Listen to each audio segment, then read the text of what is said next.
নমস্কার। আমি অরুণাভ প্রধান। আপনারা দেখছেন YouTube channel team dream life. আজকে একটা এমন টপিক নিয়ে আলোচনা করব যেটা হেলথ ইন্স্যুরেন্সের ক্ষেত্রে অনেককে অনেকভাবেই আমরা বলতে শুনি যে মেডিক্লেম করে টাকা ফালতু নষ্ট করব কেন।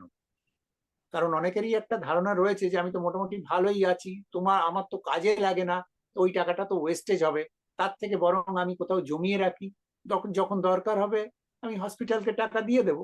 আমি কেন মেডিক্লেম কোম্পানিকে খামোখা পয়সা দিতে যাব?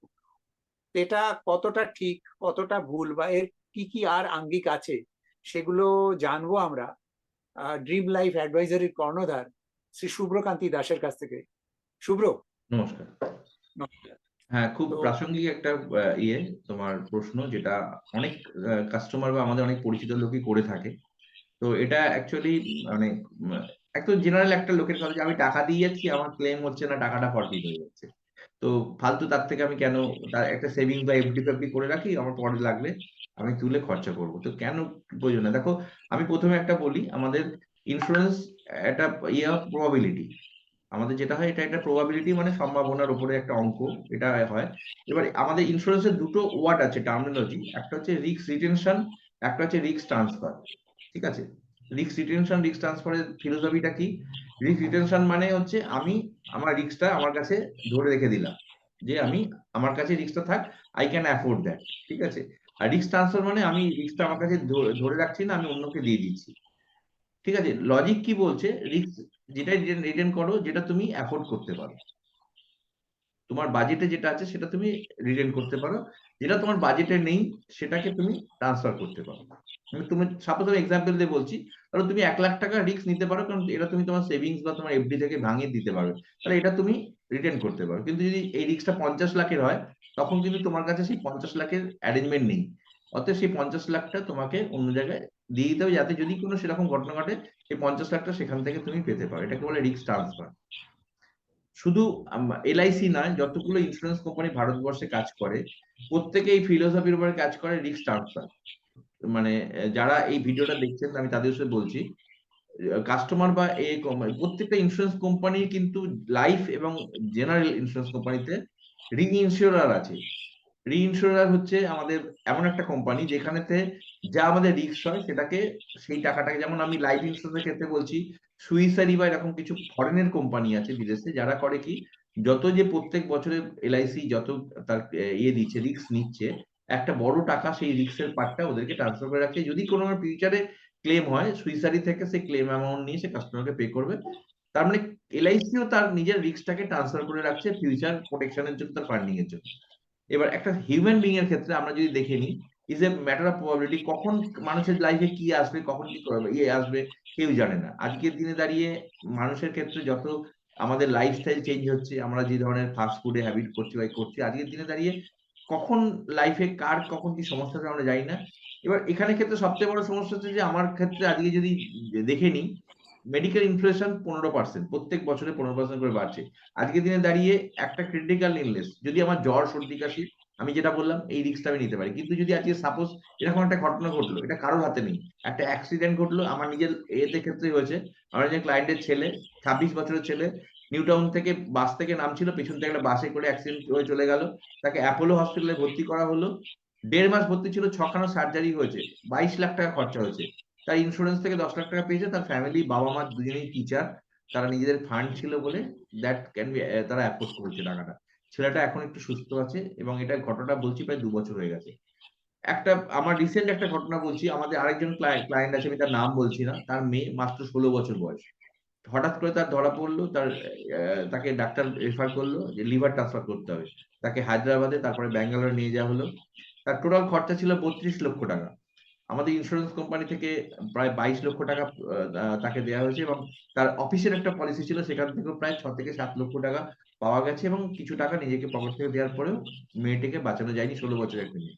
তো এরকম অনেক ঘটনা। এখন ঘটনাটা হচ্ছে কি বলতো, যেটা হচ্ছে, ইট ইস এ ম্যাটার অফ প্রবাবিলিটি। আমাদের ক্ষেত্রে ধরো ১,০০০ জন লোক দাঁড়িয়ে আছে। ঠিক আছে? এই ১,০০০ জনের মধ্যে এজ ওয়াইজ তার মধ্যে হয়তো দেখা যাবে ২০ জন বা ৩০ জন লোকের এই প্রবলেমটা আসবে। বাকি কিন্তু ৯৭০ জনের আসবে না। ঠিক আছে? আমি দাঁড়িয়ে আছি। ঠিক আছে? এবার ওখান থেকে এই ইয়ে আসছে, কোন 30 জন এফেক্ট হবে কেউ জানি না, ঠিক আছে? তো সেখানে ক্ষেত্রে আমার কাছে দুটো অপশন, আমি চান্স নেবো না আমি ইয়ে করে রাখবো। তো সব থেকে বড় জায়গাটা যদি আমার এই বড় কিছু ঘটনা ঘটে, তাহলে সেখানে ক্ষেত্রে আজকে আমি যেটা আমি ভাবছিলাম যে প্রিমিয়াম কত টাকা হয়? একটা আমার টোটাল প্রিমিয়াম আমার যতটা ক্লেম হয় তার 5% এর মধ্যে হয়। আমি যদি 5% এর মধ্যে, তাহলে কোনটা বড়? প্রিমিয়ামটা বড় না ক্লেমটা বড়? অবশ্যই ক্লেমটা সবসময় বড়। তাহলে প্রিমিয়ামটা আই ক্যান অ্যাফোর্ড, কিন্তু ক্লেমটা আমি আই ক্যান কান্ট অ্যাফোর্ড। কারণ আমি 50 লক্ষ টাকা বার করতে পারবো না, আমি 30-40 হাজার টাকা কিন্তু বার করতে পারবো। এবং আমার যদি প্রয়োজন হয় আমি সেটাকে আমার কি বলে ম্যানেজ করতে পারবো। কারণ আমাদের লাইফে দেখি প্রচুর খরচা আজকের দিনে দাঁড়িয়ে অপ্রাসঙ্গিক হয়, কিন্তু আমরা এটাকে যদি ভাবি অপ্রাসঙ্গিক তা নয়, এটা কিন্তু সত্যিকারের প্রয়োজন আজকের দিনে দাঁড়িয়ে। যেটাকে আমরা বলি ইন্স্যুরেন্সের ভাষায় বটম অফ দ্য পিরামিড, সেটা হচ্ছে আমাদের প্রোটেকশন নিডের মধ্যে সব থেকে বড় যেটা, সেটা হচ্ছে লাইফ ইন্স্যুরেন্স। মানে যদি আমাদের কিছু হয়ে যায় তাহলে আমার ফ্যামিলির প্রোটেকশন। সেকেন্ড হচ্ছে হেলথ ইন্স্যুরেন্স, তারপর হচ্ছে পার্সোনাল অ্যাক্সিডেন্ট আর ক্রিটিক্যাল ইলনেস। এই সবকটা পার্ট যদি কি আমরা ঠিক করে রাখি, তারপরের পার্টে সেভিংস বা আদার্স নিড গুলো আসছে। তো আমি যদি ওইটাকে ঠিকঠাক রাখি, তাহলে কিন্তু আমার ফিউচারের আদার্স সমস্ত কিছু আমাকে একদম সেফ ছাতার তলায় ইন্স্যুরেন্স আমাকে গার্ড করে রাখতে পারবে। এটাই হচ্ছে এর ফিলোসফি। অতএব আমি অ্যাজ এ একজন অ্যাওয়ার পাবলিক বা অ্যাওয়ার সিটিজেন হিসাবে আমি আমার ফ্যামিলিকে রিস্কে রাখবো, নিজে ধরে রাখবো, না আমি এই রিস্কটাকে অন্য কাউকে দিয়ে দেবো? এই ডিসিশন ইজ পিওরলি একটা তার নিজের, একজন অ্যাওয়ার মানুষের। এটা আমরা ডিসিশন তাকে দিতে পারি না। ভাবনার জায়গাটা আমি এখানে বললাম, যে আমি টাকাটা আমি নিয়ে এফডিতে রাখবো, না আমি ওই টাকাটা আমি দিয়ে দেবো, যে আমার যদি আজকে 50 লাখ বা 25 লাখ বা 30 লাখ যদি হয়, আমাকে আমার সেভিংস ভাঙতে হবে না। এবং আমি আরেকটা বলছি অডিয়েন্সকে যারা এটা শুনছেন, একটা কথা বলুন, আজকে সাপোজ আপনার যদি 2 লাখ 3 লাখ আপনি অ্যারেঞ্জ করতে পারেন, আজকে যদি এরকম 25-30 লাখের দরকার পড়ে, আজকে আপনাদের বলছি যারা আপনারা শুনছেন, আমি 3 জন লোকের নাম লিখুন, ঠিক আছে, যে 3 জন লোক আপনাকে ওই 50 লাখ টাকা দেবে। আমি গ্যারান্টি দিয়ে বলতে পারি আউট অফ 100 জনের মধ্যে 95% লোক আছেন যাদের কিন্তু এই 3টে লোক নেই, যে আপনাকে ওই আপনার বিপদের সময় আপনার পাশে দাঁড়িয়ে ওই আপনাকে ওই টাকাটা দেবে 25 থেকে 30 লাখ। কারণ আমরা প্রত্যেক ক্ষেত্রে দেখেছি যে যখন এরকম বিপদ ঘটে, আত্মীয় স্বজন বা বন্ধু বান্ধব বা পাশের লোকগুলো সব সরে যায় যদি ওই লোকটা আমাকে সাহায্য চায়। কারণ বিপদের সময় আমরা দেখতে পাই না। তো অ্যাজ এ আমরা অ্যাডভাইজার প্রত্যেক মাসে আমাদের এই 25-30টা ক্লেম এক্সপিরিয়েন্স থেকে আমরা দেখেছি যে এই জায়গাটা যাদের হয় তারা বুঝতে পারে সত্যি কত প্রয়োজন, যাদের হয় না তারা বুঝতে পারে না, ভাবে এটা নষ্ট, কিন্তু it is ultimately not wasted, it is a risk transfer, এবং এটা খুব খুব প্রয়োজনীয়। একদমই। মানে অ্যাকচুয়ালি লোকের একটা সাধারণভাবে ধারণা আছে যে আমার তো ওই টাকাটা ওয়েস্টেজ যাবে, কিন্তু ওয়েস্টেজ নয়। যে ফিলোসফিটা তুমি বললে, ভাবনাটাকে ওইভাবে করা দরকার যে 30-40 হাজার টাকা অবধি তো আমি আমার পকেট থেকে দিতে পারি।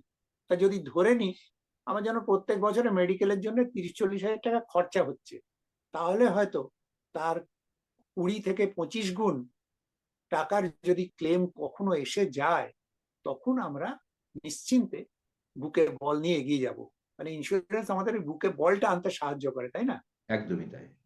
তো ঠিক ভাবে আমরা বুঝতে পারলাম। তবুও যদি আরো কারোর কিছু জিজ্ঞাসা থাকে অবশ্যই কমেন্ট করবেন, এবং লাইক তো করবেন, অবশ্যই সাবস্ক্রাইব করুন এবং শেয়ার করুন। তো আজকে তবে এই অবধি থাক, খুব শীঘ্রই ফিরছি আরো এরকম উল্লেখযোগ্য কিছু টপিক নিয়ে। ততক্ষণ নমস্কার। নমস্কার।